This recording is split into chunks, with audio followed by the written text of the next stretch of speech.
अब देखते हैं बेटा अपना यहाँ पे next question, find the sum to indicated number of terms in each of GP in exercise 7 to 10।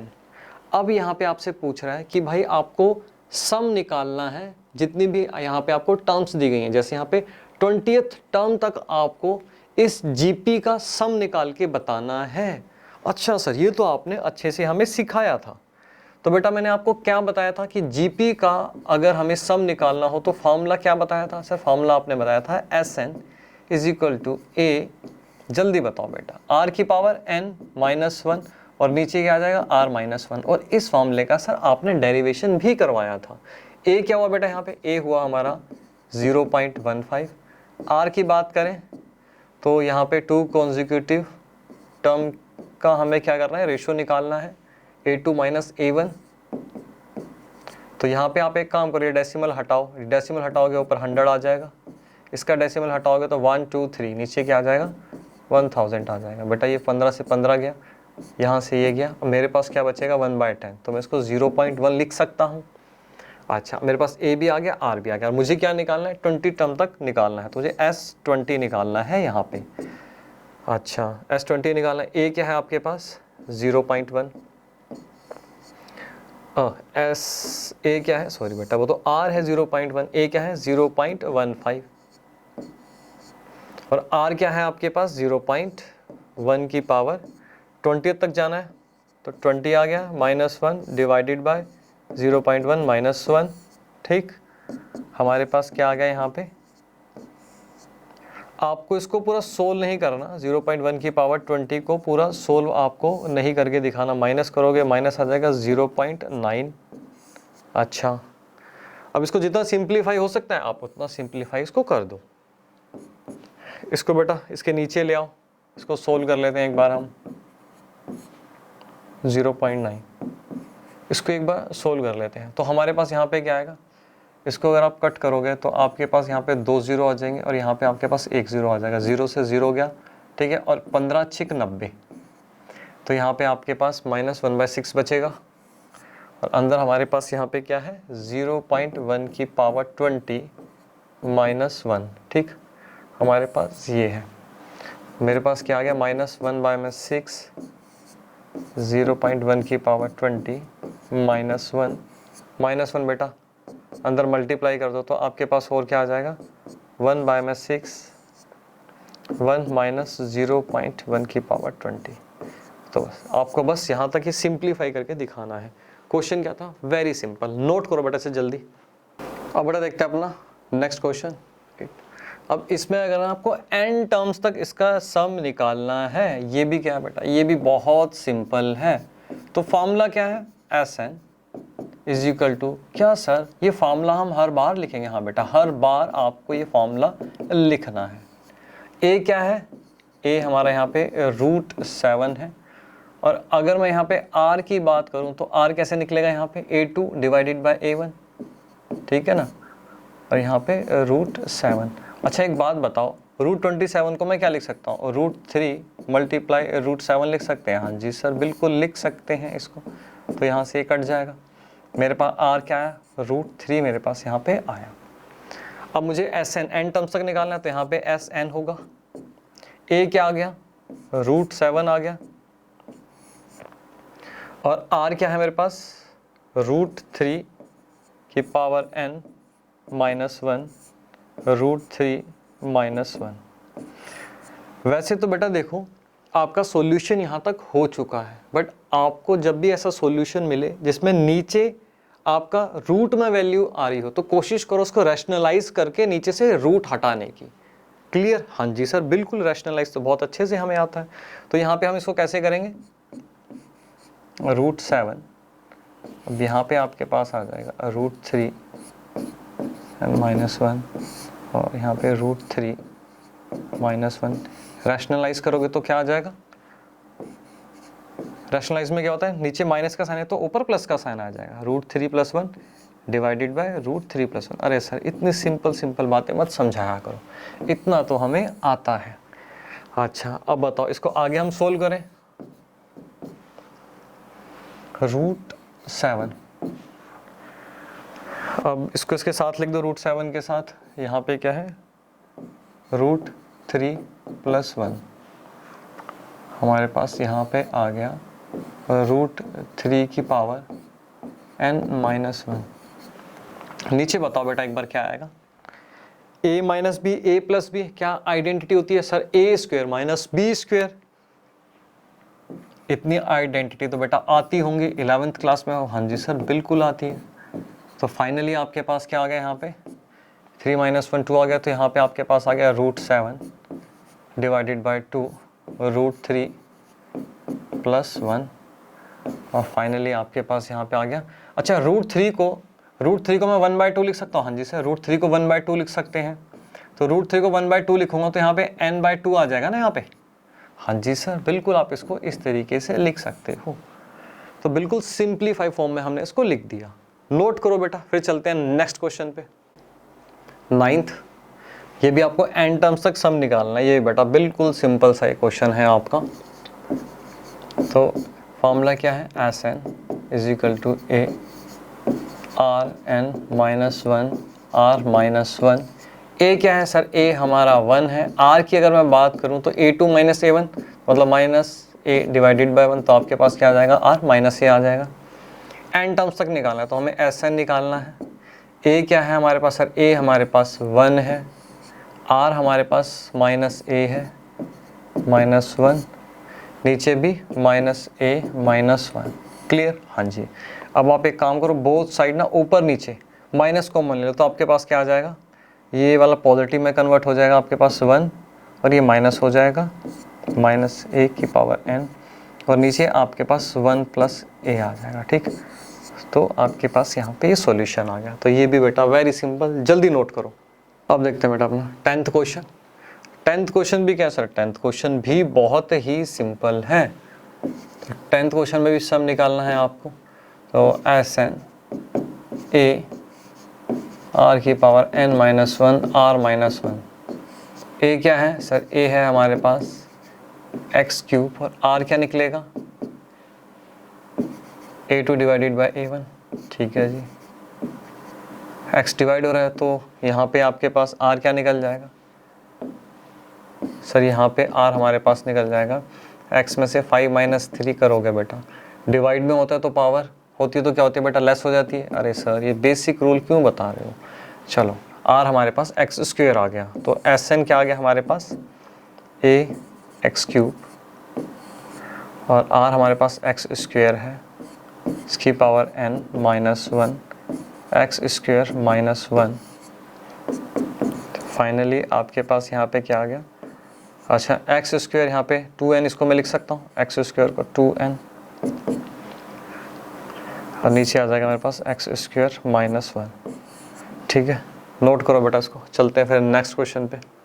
अब देखते हैं बेटा अपना यहाँ पे 11th क्वेश्चन।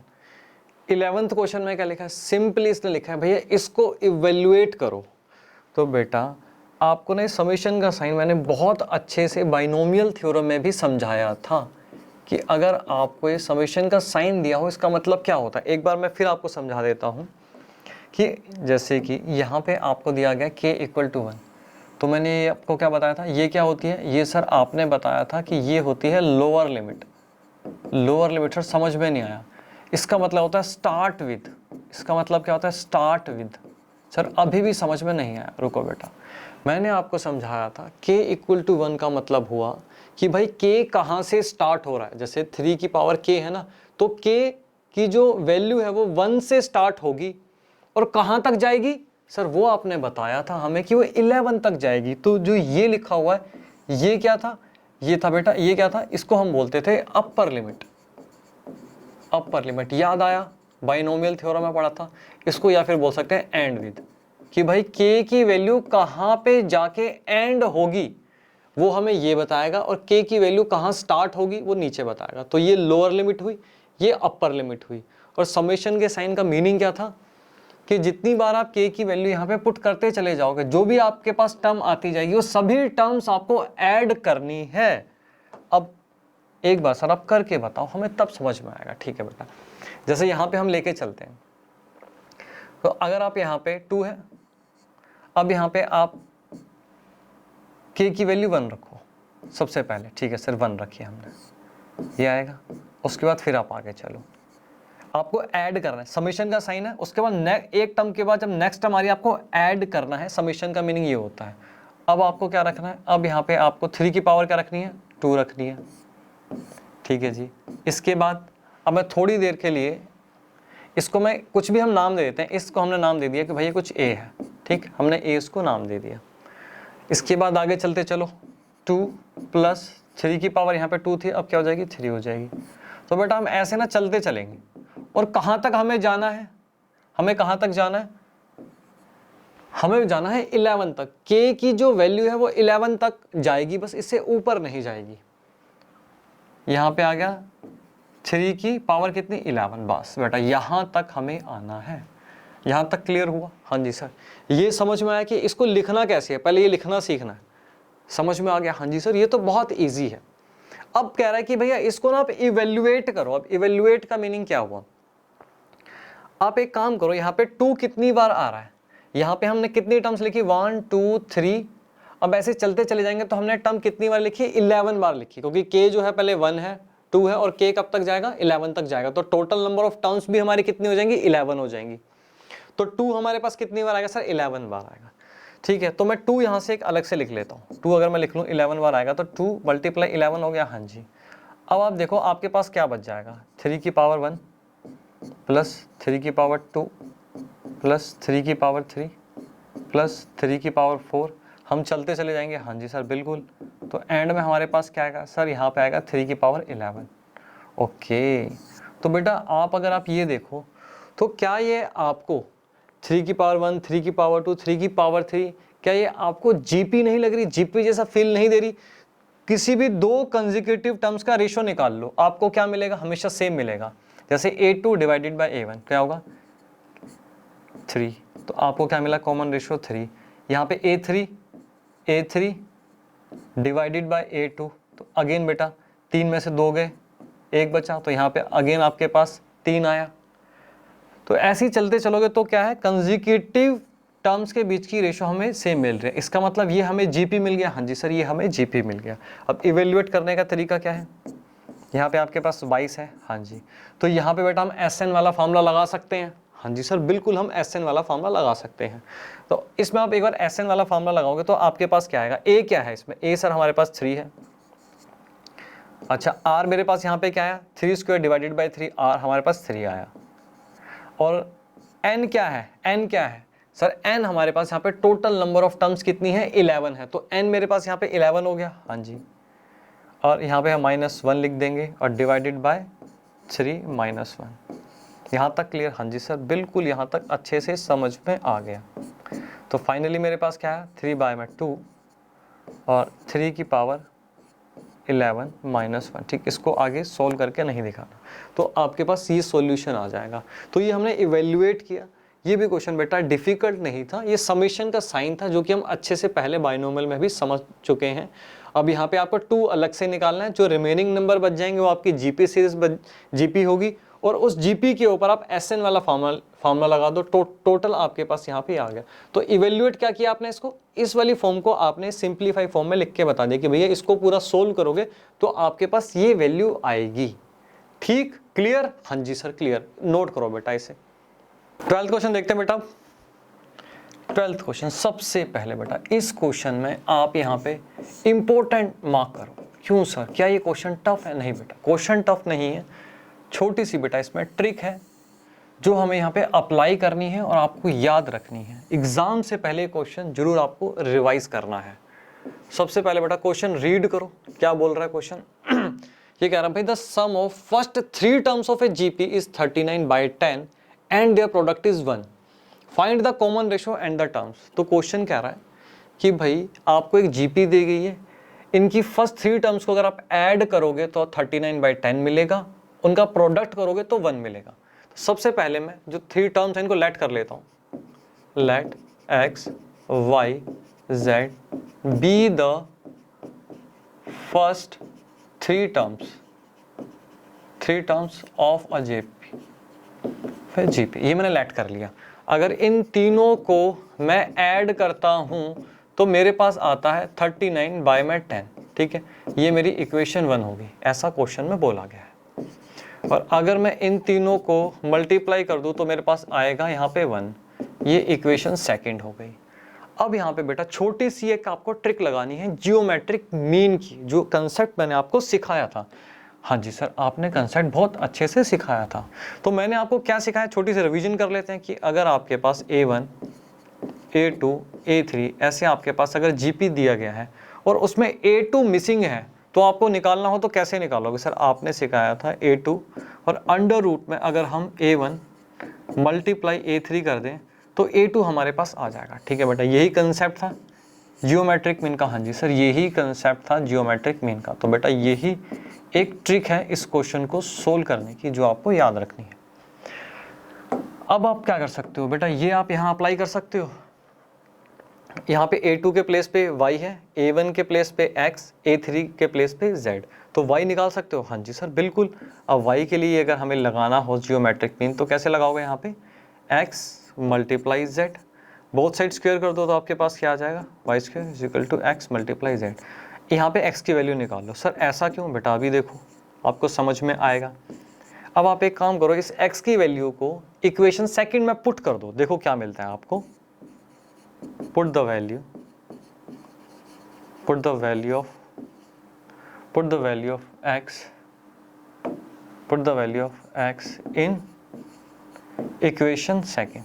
पुट करें एक बार, देखें क्या मिलेगा हमें। हाँ जी सर बिल्कुल पुट करो, y square divided by z, क्या मिलेगा आपको, y multiply z equal to 1। बेटा जेड से जेड चला गया, हाँ जी, और यहाँ पे आपके पास y की पावर 3 इक्वल टू 1 आ गया। मुझे एक चीज़ बताओ, मैं इसको ये लिख सकता हूँ y इज इक्वल टू 1 की पावर 1/3। हाँ जी सर बिल्कुल, हम इस तरीके से लिख सकते हैं। 1 की पावर 1/3 अगर सोल्व करोगे तो क्या आएगा, अरे सर क्या बच्चों वाली बात पूछ रहे हो, 1 ही तो आएगा। 1 की पावर 1/3, 1/4 कुछ भी हो, हमें 1 ही मिलता है। अच्छा, अब आपने देखा हमने यहाँ से y की वैल्यू निकाल ली। इस ट्रिक को यूज करके इन तीन टर्म में से एक टर्म की वैल्यू तो हमने यहाँ पे निकाल ली। y की वैल्यू क्या निकल गई, 1 निकल गई। अब आपको क्या करना है, y और x की वैल्यू को पुट करना है इक्वेशन 1 में। ठीक है सर बिल्कुल, जैसा आप कहो। इसको अभी हम पुट कर देते हैं। Put the value of x and y in equation 1 में अगर मैं पुट करता हूं तो मुझे क्या मिलता है, x के प्लेस पे y square divided by z, y तो 1 है, y की वैल्यू मेरे पास है 1 plus z is equal to क्या है 39 डिवाइडेड बाय 10 आपके पास है। y के प्लेस पे 1 रख दो बेटा, y तो हमने निकाल ही लिया कि 1 है। ठीक है, इस 1 को बेटा उस साइड ले जाओ तो आपके पास क्या आ जाएगा 39 डिवाइडेड बाई 10 माइनस 1। ठीक है, यहाँ पे एक काम करो, इसका एलसीएम ले लोगे तो आपके पास क्या आएगा 1 प्लस जेड स्क्वेयर, इसको माइनस करोगे 29 बाई में 10 तो आपके पास आ जाएगा 29 बाई में 10, और यहाँ पे x आ जाएगा बेटा 10 इस साइड मल्टीप्लाई कर दो, 10 plus 10 z square is equal to 29 x नहीं बेटा, गलती से मैंने बेटा यहाँ पे x लिख दिया, यहाँ पे x नहीं आएगा, यहाँ पे z आएगा, z आ गया। अब आप एक काम करो बेटा, यहाँ पे इसको इस साइड ले आओ, 29z प्लस 10 इक्वल टू 0 आपके पास यहाँ पे आ गया। तो आपके पास क्या आ गई, एक क्वाड्रेटिक इक्वेशन आ गई। 10th क्लास में बेटा आपने सीखा था क्वाड्रेटिक इक्वेशन को अगर सोल्व करना हो तो हम कैसे करेंगे। इसमें आपने एक मेथड सीखा था मिडल टर्म स्प्लिट, बेटा वो इस केस में पॉसिबल नहीं है। ठीक है, तो यहाँ पे क्या लगेगा, डायरेक्टली फॉर्मूला लगेगा क्वाड्रेटिक इक्वेशन को सोल्व करने वाला, जो 10th क्लास में आपने पढ़ा था। ये बेटा सेकंड ट्रिक है इस क्वेश्चन की। क्या सीखा था आपने, जल्दी बताओ बेटा। सर वो तो हम भूल गए, x is equal to minus b plus minus, बेटा जल्दी बताओ। अंडर रूट में क्या था, जल्दी जल्दी बताओ बेटा। सर सोच रहे हैं, सर थोड़ा सा टाइम दो sir. B square minus 4ac था। हाँ जी सर अब याद आ गया, डिवाइडेड बाय 2a। आपको बेटा बस अब यहाँ पे फटाफट इसको अप्लाई कर देना है। x के प्लेस पे z आ गया, हाँ जी। b क्या है आपका -29, तो माइनस माइनस से कट जाएगा तो आपके पास यहाँ पे 29 बचेगा, प्लस माइनस यहाँ पे क्या आएगा -29 का अगर आप स्क्वायर करोगे -4, ए क्या है आपके पास सर, ए 10 है और सी भी 10 है हमारे पास, अच्छा, डिवाइडेड बाय 2a, 2 मल्टीप्लाई 10 आप करते हो। अच्छा अब बेटा इसको क्या करो, इसको फटाफट सोल्व कर लो, आपके पास क्या आएगा, 29 का स्क्वायर करोगे तो बेटा आपके पास यहाँ पे आएगा 841 और -400, ठीक है, नीचे आपके पास आ गया 20। अब आपके पास क्या आ जाएगा 29 प्लस माइनस, यहाँ पे आपके पास आ जाएगा 441 डिवाइडेड बाय 20।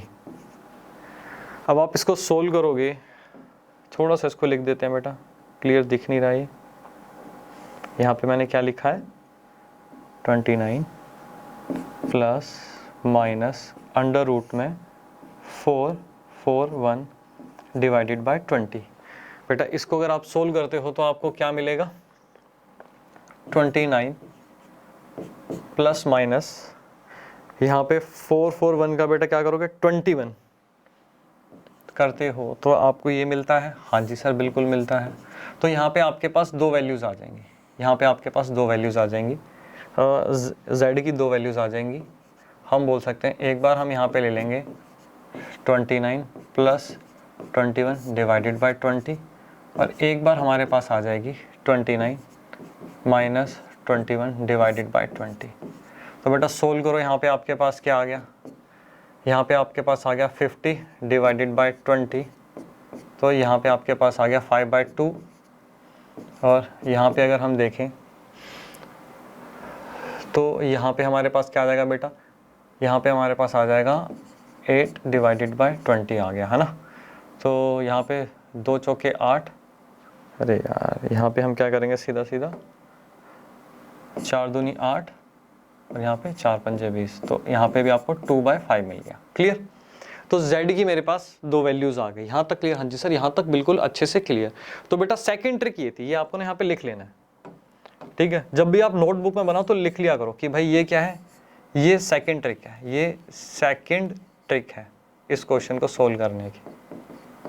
क्लियर, अब आगे चलते हैं। अब मेरे पास z की वैल्यू निकल गई, देखो सर z की वैल्यू निकल गई, y की निकल गई, अब हमें क्या निकालनी है, x की वैल्यू निकालनी है। अब यहाँ पे आप पुट कर दो, अब यहाँ पे मैं लिख रहा हूँ पुट द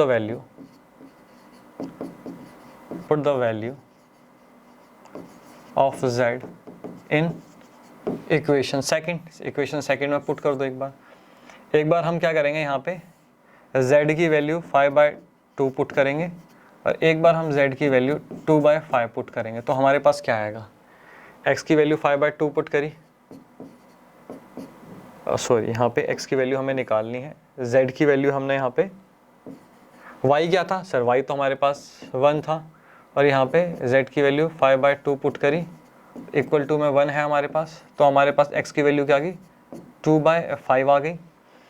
अब इसको हम सोल्व करते हैं, यहाँ पे क्या होगा 1, यहाँ पे 2/5 है इक्वल टू 1 है, तो x की वैल्यू क्या आ जाएगी 5/2 हमारे पास यहाँ पे आ जाएगी। तो बेटा तीनों टर्म्स की हमने वैल्यू निकाल ली, यहाँ पे x की भी निकल गई, y की भी निकल गई, यहाँ पे हमारे पास z की वैल्यू भी निकल गई। तो आपके पास यहाँ पे क्या क्या आ जाएगा, x आ सकता 2/5 और यहाँ पे 1 और 5/2। एक तो बेटा सीरीज आपके पास ये आ जाएगी, ठीक, यहाँ पे क्या आ गया, हाँ 5/2 और यहाँ पे आपके पास क्या आ जाएगा 5/2 और 1 और यहाँ पे आ जाएगा आपके पास 2/5। अब आप इन तीनों टर्म्स का बेटा अगर मल्टीप्लाई करोगे तो प्रोडक्ट आपके पास क्या रहा बेटा 1 ही आएगा, ठीक है, और इन तीनों टर्म्स को अगर आप ऐड करोगे तो आपके पास क्या आएगा 39/10 आएगा। तो यहाँ पे, और दूसरा क्या पूछा था, कॉमन रेशो पूछा था, बेटा कॉमन रेशो तो आप निकाल ही दोगे।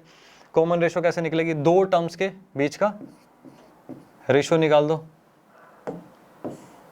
कॉमन रेशो हम बात कर लेते हैं, यहाँ पे r की बात कर लेते हैं, तो r क्या आ जाएगा यहाँ पे 1 डिवाइडेड बाय 2/5, ठीक है, 5 ऊपर चला जाएगा तो r आपका क्या आ गया यहाँ पे 5/2 आ गया, ठीक है। इस वाले केस में देख लेते हैं, इसमें क्या आएगा आपके पास 1 डिवाइडेड बाय 5/2 आएगा, ठीक है, 2 ऊपर चला जाएगा तो यहाँ पे आपके पास r आ गया 2/5। तो क्वेश्चन क्या था बेटा, क्वेश्चन टफ नहीं था, बस छोटी छोटी सी इस क्वेश्चन में ट्रिक्स थी जो आपको एग्जाम से पहले एक बार रिवाइज करनी है। तो नोटबुक पे लिख जरूर लेना कि भाई ट्रिक 1 ट्रिक 2, ठीक, नोट करो बेटा, फिर चलते हैं आगे।